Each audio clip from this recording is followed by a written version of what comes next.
I stopped that previous video fairly quickly because there's like a 15-minute time limit for YouTube, or at least there used to be. Maybe they've changed it, but as a result, if I do like 15 minutes, 20 seconds, it ends up being a problem. So I stopped that fairly quickly and thought, well, I'll just stop it. And I thought, you know what, I got a few more things to say. I'll say them real quick.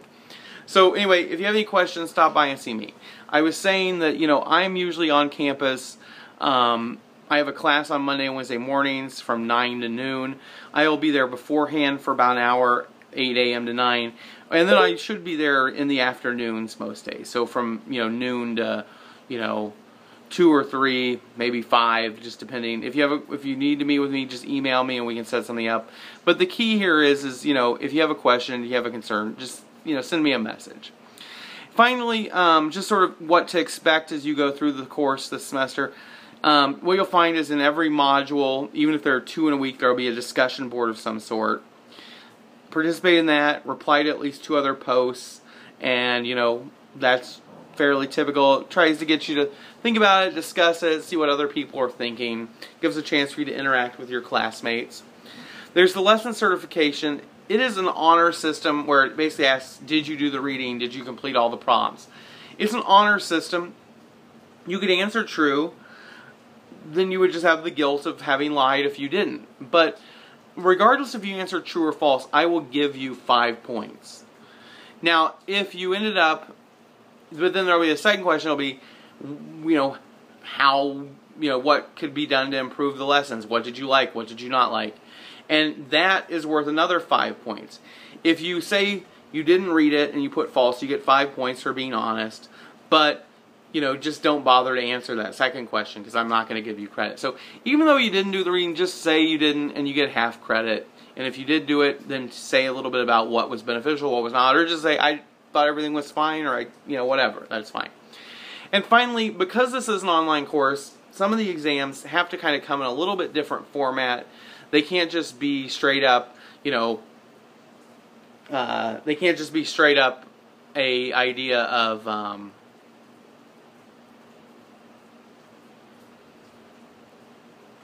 they can't just be straight up, you know exactly as it's done in the book, because a lot of the stuff in the book is done by, you know, taking out a piece of paper and writing it out by hand, and that's not possible on an exam format in an online course. It's just not really feasible or easy to have people just work out work and then take a picture of it and send it to me. I mean, you could, but it's not exactly an easy thing, and it, you know, it depends on a lot of technological problems. So most of the exams have been formatted so that they can be done in an online format where you can type in answers, answer multiple choice, things like that. So some of the work you get on the exams, and you should be aware up front, is going to be a little bit different format than perhaps what you did in the homework. Not a bad thing, just something you should be aware of. Just something, you know, if you do the homework and you understand it, you should be able to answer the questions. But be aware, you know, sometimes they can be a little bit different, and that might kind of throw you off at first, but they will be understandable. Most of the exams do have a time limit of 60 minutes. I'd say all of them. I think there might be 1 or 2 towards the end that I'm going to lengthen the time on, just because they're a little bit, people need a little bit more time. But for most of them, they will be an hour in length, and so just keep that in mind. You know, that you do have a time limit, and once you open the exam, it's open, and you can, even closing it doesn't stop the counter. You need to be done within that 60 minutes. All right, I guess good luck to everybody. If you have any questions, email me, call me, text me. If you text me, you know, and I don't respond to you within a few hours, text me again, because sometimes, you know, if I'm not available to text at that time, a lot of times I end up reading it and I just don't respond and I forget about it.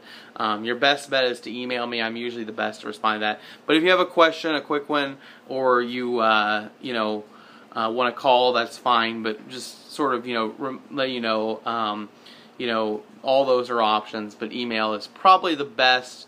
Although I'm usually pretty good if it's a quick answer. You can do it by text. Thank you, and good luck.